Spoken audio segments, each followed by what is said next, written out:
시청자 여러분 안녕하십니까. 지금부터 저녁에 안보 정도로 시작하겠습니다. 자, 이번 시간에는요, 이 최상목이가 직접 밝힌 이 마은혁과 관련된 발언 내용, 이게 중앙일보가 좀 자세하게 전하고 있습니다. 그래서 요 내용 한마디로 얘기해서요, 좀 더 숙고를 하겠다. 그리고 좀 더 그러니까 이제 검토를 하겠다라고 하는 입장을 공식적으로 밝힌 걸로 중앙일보가 보도를 하고 있습니다. 자, 그래서 지금 당분간은 임명이 그렇게 쉽게 될 것 같지는 않아요. 그래서 국무위원 여러분들의 숙고할 점이 많다라고 하는 말에 동의한다, 이렇게 입장을 밝혔다고 하고 있고요. 그 다음에 이제 연합뉴스에서 보도하는 내용인데, 요 마은혁이가 만약에 이제 최상목이가 됐든 누구 한덕수 총리가 돌아오는 건 확실하니까 이게 임명이 될 경우에는 윤석열 대통령의 심리에 참여를 할 거냐 안 할 거냐, 이제 요게 또 그 새로운 또 논의의 초점으로 지금 부각이 되고 있네요. 자, 그래서 요 관련해서 지금 학자들의 의견까지 포함해서 여러분께 전해드리도록 하겠습니다. 과연 마동이가 올 경우에는 재판 갱신 절차를 밟을 것이냐 안 밟을 것이냐, 그리고 이제 만약에 마은혁이를 임명할 경우에는 조이나 헌재 심리에, 윤 대통령 심리에 참여를 시킬 것이냐 안 시킬 것이냐, 뭐가 변수이냐, 이런 데 대한 논란이 있습니다. 자, 그래서 요 내용을 자세하게 말씀드리도록 하겠고요. 그리고 지금 이제 이 고영주 변호사가요, 지금 선관에 대한 감사원의 감사권이 없다, 이렇게 됐잖아요. 요거와 관련해서 헌재를 직격하고 있습니다. 한마디로 그러니까 헌재는 없어져야 된다, 이런 논리를 펴고 있어요. 그리고 지금 대통령 변호인단이 오늘 제가 여러분께 말씀드린 내용인데, 요 공수처가 제가 거짓말한 걸로 보인다고 그랬잖아요. 왜냐하면 우리 변호인단에서 주장하고 있는 그 영장 쇼핑한 거, 그러니까 이제 기각된 사실을 갖다가 감춘 거, 그 다음에는 수사기록 목록을 검찰에 제출하지 않고 있는 거, 요런 것들을 변호인단에서 그동안에 계속해서 이제 비판해 왔어요. 그러면서 이제 고발 조치까지 이루어졌는데, 그 내용이 싹 다 그런 내용을 부인했습니다. 그러면서 이번 압수수색을 계기로 해서 검찰과 그런 부분에 대해서 충분하게 의혹을 풀었다, 이렇게 밝혔거든요. 그것도 정례 브리핑에서 밝혔어요. 오늘 오전에. 이거 참 정례 브리핑에서 밝혔다, 이게 사실이 아니다, 그럼 나중에 어마어마한 법적 책임이 들어갈 것이다 라고 제가 주장을 했는데요. 법적 더 무거운 책임을 물리겠다, 이런 취지의 입장문을 내놨고, 공수처의 이런 해명은 거짓말이다, 이렇게 주장하고 있습니다. 그래서 대통령 변호인단의 입장문을 자세하게 여러분께 설명해 드리도록 하겠습니다. 자, 우선요, 공수처는 무엇을 감추려고 수사기록 목록 제공을 거부하는가? 공수처 검사는 형사소송법상 검사가 아니라는 것인가?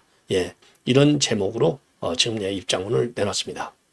그래서 지난 2월 24일 대통령 변호인단은 검찰과 공수처에 대해서 수사 과정에서 작성된 일체의 수사기록 목록에 대한 열람 등사를 신청했다.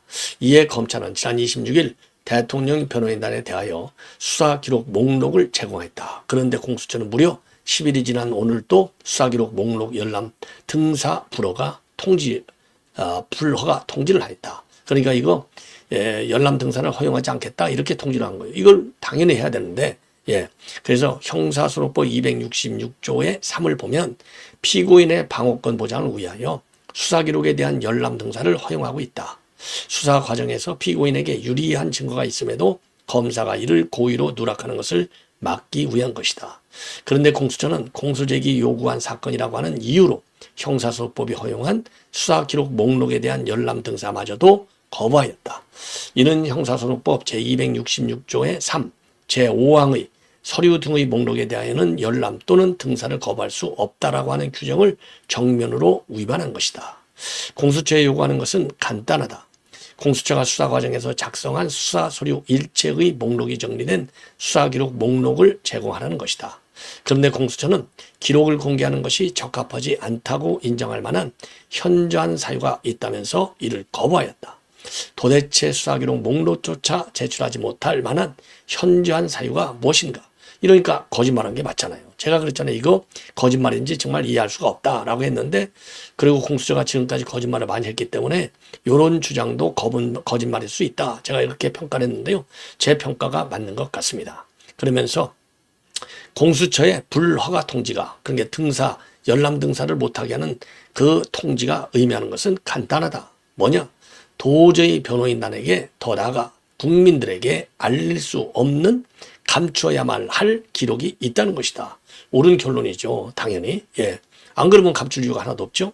그러면서 공수처가 무언가를 은폐하고 있으면 지난 2월 28일 서울중앙지검의 압수수색을 통해서도 입증이 되었다. 언론 보도에 의하면 검찰의 압수수색에는 허위공문서 작성 혐의 외에 수사자료 누락의 혐의가 포함되어 있다. 법원이 이에 대해 압수수색 영장을 발부한 것은 검찰의 소명이 그만큼 충분했다는 것이다. 그렇죠? 왜냐하면 본래도 지금 변호인 측에서는 이 허위 공문서 작성 및 행사만 되어 있었는데 이 압수수색 영장은 그것 플러스 수사자료 누락 혐의도 포함되어 있다. 이렇게 제가 오늘 아침에 저도 이거를 말씀을 드렸어요. 더욱이 공수처가 경찰이 검찰로 사건을 송치하듯 일체의 기록을 송부하며 공수처 내에 부분조차 남기지 않았다면 이는 더욱 황당한 일이다. 공수처 검사는 검사가 아니라 사법경찰관 지위에 불과하다는 것을 스스로 자인한 것이 아닌가. 공수처가 스스로를 검사라 칭하면서 부본조차 제공하지 않는 것은 아무리 생각해도 이해할 수 없다. 100번 양보하여 공수처 내에 부본조차 남기지 않았다면 관련 내역이 없다고 답변하면 될 것이다. 그럼에도 부존재가 아닌 불허가를 통보한 이유가 도대체 무엇인가? 없는 것이 아니라 은폐하기 때문이다. 당연하죠. 은폐하려고 그런 거죠. 그래서 결국 공수처가 10일 동안 고민해서 내놓은 답변은 또 한 번의 위법과 꼼수였다. 자신들의 불법이 드러나는 것이 두려워 불법으로 불법을 은폐하려는 것이다. 대통령 변호인단은 형사소송법 제266조의 4에 의하여 법원에 공수처의 수사기록 목록 열람 등사를 신청한다. 공수처가 아무리 은폐하려 해도 불법은 결국 드러날 수밖에 없으며 공수처장을 비롯한 모든 관련자들에게 더 무거운 책임이 돌아갈 것임을 명심해야 할 것이다. 이거 즉각적으로 고발하십시오. 이거 빨리빨리 시간이 없잖아요. 그래서 빨리빨리 고발해갖고 거기에 상하는 법적 조치를 취해야 되겠다. 이런 말씀을 드리고 싶습니다. 자, 그래서 제가도 이제 말씀을 드린 대로 공수처의 공식 브리핑 내용은 완전히 허위로 판단이 듭니다. 왜냐? 변호인단은 거짓말을 못하죠. 변호인단은. 예. 아니, 피고인 아닙니까? 어떻게 거짓말 하겠습니까? 그러면 재판에서 얼마나 불리하겠어요. 그래서 거짓말 하는 자는 공수처인 것이 다시 한번 드러난 매우 중대한 대국민 사기극이다. 이렇게 비판하지 않을 수 없습니다. 자, 이번에는 말이죠. 이번에는 이제 최상목과 관련해서 말씀을 드리겠는데, 최상목 제일 뜨거운 감자는요, 40여기를 임명할 거냐 말 거냐 이거 아니겠습니까? 그래서 오늘 오전에 국무회의 간담회가 열렸어요. 그래서 간담회에서 나온 내용들이 부분적으로 이제 정말 한두 줄씩밖에 나오지 않아요. 근데 지금은 그래도 물론 중앙일보에서 비교적 자세하게 언급을 했습니다. 자, 비공개 간담회 내용, 이제 수렴하겠다. 그래서 이제 의견을 오늘 다 들었어요. 그런 다음에 뭐라고 얘기를 나왔느냐. 다양한 측면에서 여러 의견이 나왔다. 그리고 숙교해야 할 점이 많다는데 동의했다. 이렇게 입장문을 내놨습니다. 그래서 당분간 이게 그렇잖아요. 다양한 측면에서 많은 의견이 나왔고 숙고해야 할 점이 많다는데 동의했다. 숙고해야 할 점이 많다는데 동의했다는 얘기는 쉽게 그렇게 지금 임명을 밀어붙일 수 없다라는 얘기나 마찬가지고요. 대부분이 이러한 의견을 밝혔는데 그중에 이제 대표적인 발언들은 이렇게 되어 있다고 그래요. 곧 한덕수 총리가 탄핵 심판에서 복귀할 가능성이 있다. 그리고 헌재 결정은 존중하지만은 당장 임명해야 할 급박한 이유가 있지는 않다. 그리고 권한 대행은 가능한 권한을 자제하는 것이 원칙이다. 이런 의견이 많이 나왔고요. 특히 김문수 장관의 경우에는 조금 더 신중하게 접근하는 것이 맞다. 헌재가 임명의 시기를 강제한 것은 아니다. 이런 취지의 입장을 최상목이한테 전한 것으로 그렇게 보도가 되고 있습니다. 그리고 이제 또 하나 간담회에서 나온 얘기는 한덕수 총리 복귀에 대한 얘기도 많이 나왔다고 합니다. 그래서 이번 주에 지난 19일 날 변론이 종결됐기 때문에 이번 주 중에 선고 길이 잡을 수가 있다. 그리고 한 총리가 복귀할 가능성도 상당하기 때문에 총리한테 선택권을 넘겨도 아무런 무리가 없다. 이런 의견이 상당히 많았다고 합니다. 그런데요, 이 보도가 사실인지는 모르겠지만은 마흔 후보, 40여 임명하는 것이 윤 대통령의 탄핵 심판에 어떤 영향을 미칠 것이냐, 요 부분에 대한 언급은 없었다고 합니다. 그리고 참고적으로요, 오늘 대통령실 참모들은 간담회에 참석하지 않았다고 합니다. 그리고요, 이 최상목이가 이 별도의 입장 표명 없이 간담회 말미에 뭐라고 했느냐, 보내주신 의견을 듣고 충분히 검토하겠다라고 언급을 했다는 겁니다. 충분히 검토하겠다. 자, 그래서 지난번에는 그냥 아무런 상의도 없이 지 멋대로 임명해서 파장이 더 컸잖아요. 근데 이번에는 상당히 좀 신경을 쓰기는 쓰는 것 같아요. 예. 그런데 오늘 말이죠, 이렇게 이제 반대가 거의 뭐 대다수, 거의 뭐 그렇게 지금 반대 의견이 많이 나왔는데, 그동안에는요, 지금 조태열, 김환석 환경부 장관 이런 사람들은 해외 출장을 이유로 간담회 불참했는데, 요 지금 조태열 장관이라든가 이런 사람들은 지난 4일 오전에, 그리고 김환석 환경부 장관은 3일 날 출국을 했어요. 그래서 그러니까 찬성하는 사람들이 오늘 우연히도 불참하게 된 점이다, 이런 말씀을 드리고, 그리고요, 오늘 최상목이는요, 국무회의에서 연금 개혁하고 반도체 특별법 52시간 예외 적용 법안을 통과를 해야 된다, 시켜야 된다, 이런 언급을 했고, 그리고 이제 트럼프 자국 우선주의를 언급하면서 냉혹한 국제 질서를 전감하고 있다, 이렇게 입장을 내놨다고 합니다. 자, 그래서 그리고요, 박찬대 같은 경우 민주당 원내대책회의에서 최상목이는 국정을 수습할 책임을 다하기는커녕 헌정질서 파괴에 일조하고 있다. 헌법을 지키지 않는 자는 공직자의 자격이 없다. 이렇게 입장을 내놓고 있는데, 최상목 절대 기죽지 말아라. 지금 민주당이 쓸 카드가 사실상 없는 거나 마찬가지다. 이런 지적을 하고 싶습니다. 예.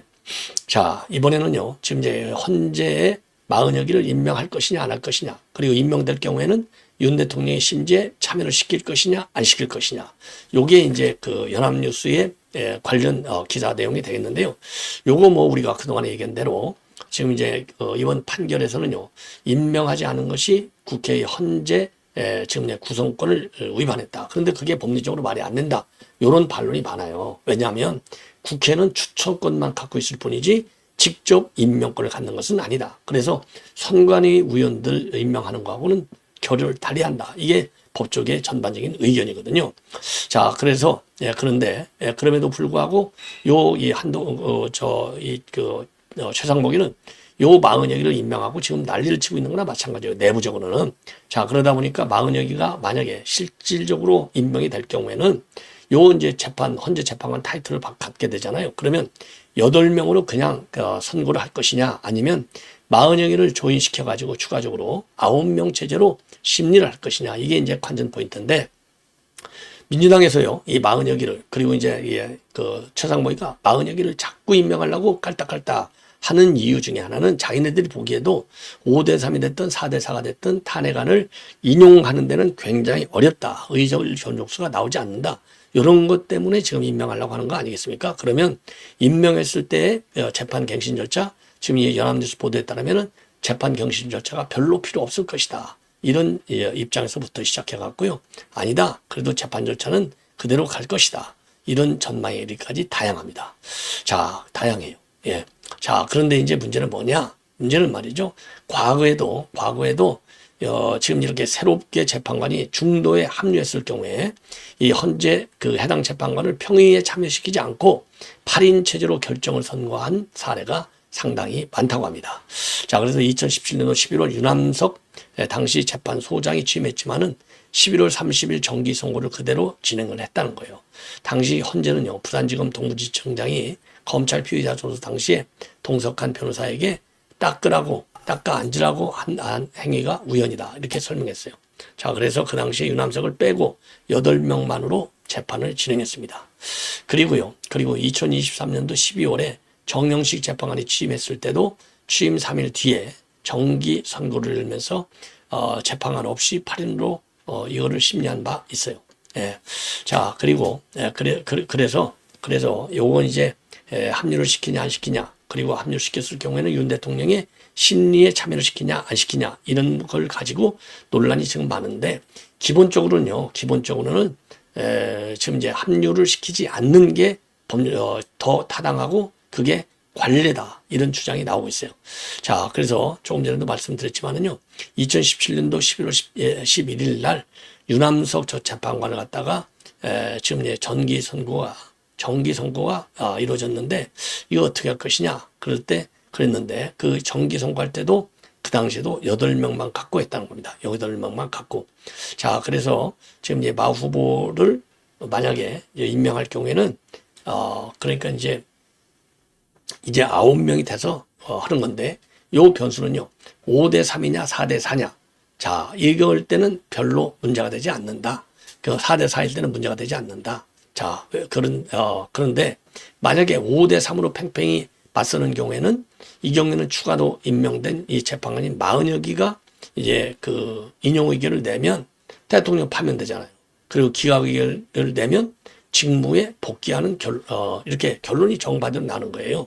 자, 그래서 이런 상황에서는 헌재가 곧바로 결론을 내지 않고 재판부 구성이 완성될 때까지 기다리는 게 통상의 관례였다. 그래서 헌재 결정의 정당성을 지키기 경우 당사자도 납득할 수 있도록 하기 위해서 바로 결론을 내리지 않았다는 겁니다. 그런데 이번에도 이러한 결정을 할 가능성이 크다는 것이죠. 왜냐하면 만약에 마은혁이가 합류한 뒤에 그를 포함해서 6대 3으로 파면 결정이 되면 이게 국민의힘을 비롯한 여권, 탄핵 반대 시민단체를 중심으로 해서 헌재 폐지론이 굉장히 커질 것이고 그리고 지금 우원식이가 말이죠. 권한쟁의 심판을 청구하면서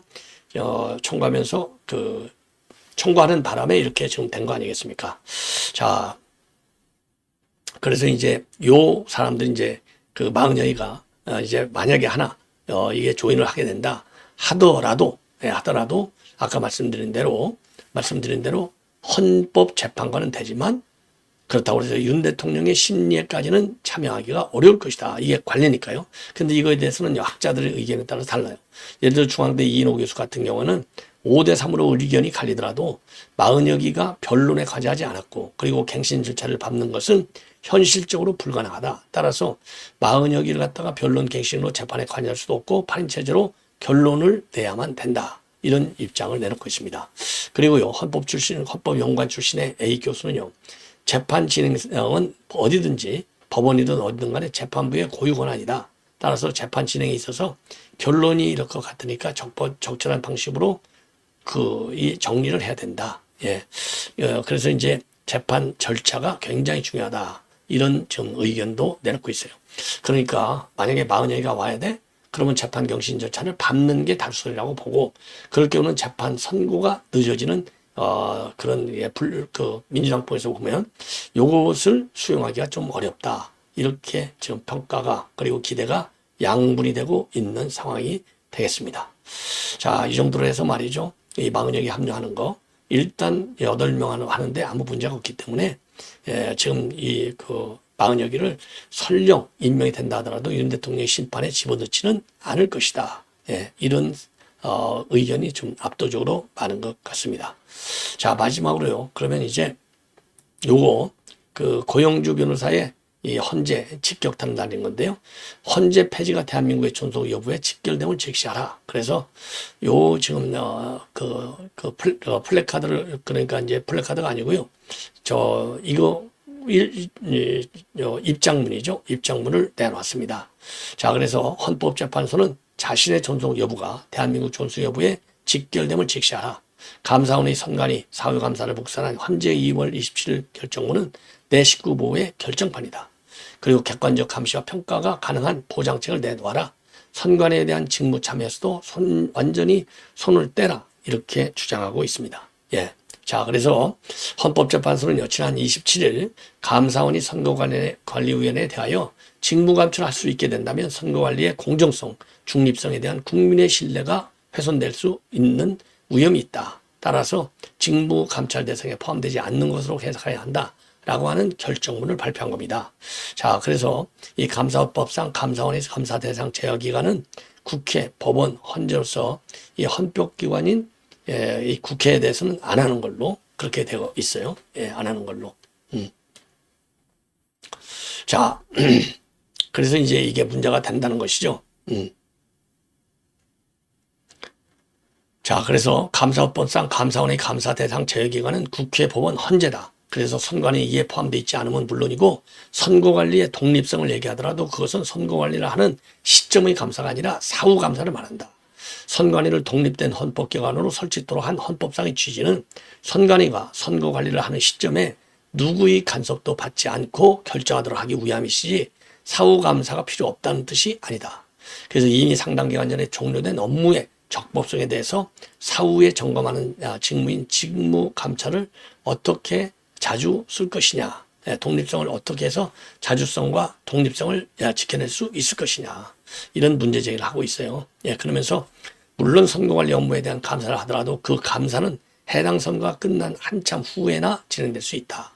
그럼에도 그동안 감사원은 선관위에 대해 관례상 선관위 고유 업무인 선거관리 자체에 대해서는 감사를 하지 않고 일반 행정 업무만을 대상으로 직무 감찰을 해왔다. 이번에 권한쟁의 심판 청구의 대상이 된 감찰 대상도 선거관리 업무가 아니라 채용 비리로만 국한되어 있다. 이에 대해서도 헌재는 결정문에서 선관위가 자체 감사기구 강화로 신뢰를 높이라고 부여를 했는데, 그러면서 자체 감사나 검찰 수사를 예시했다. 그러나 감사원의 사후 직무 감찰을 받지 않은 결과가 선관위의 채용 비리에 따른 가족회사로 나타난 것인데, 하나마나한 얘기로 제19구 선관위의 불법 행위를 오히려 옹호해 줬다. 정의와 공정을 생명으로 하는 헌법기관인 헌재로서는 있을 수 있는 모습인가? 그러면서 대한민국 행정기관을 통틀어서 자체 감사기구를 보유하고 있음에도 왜 여전히 감사원의 감사대상인 것인지는 헌재는 답변을 못하고 있다. 이런 비판하고 있어요. 자, 그러면서 말이죠.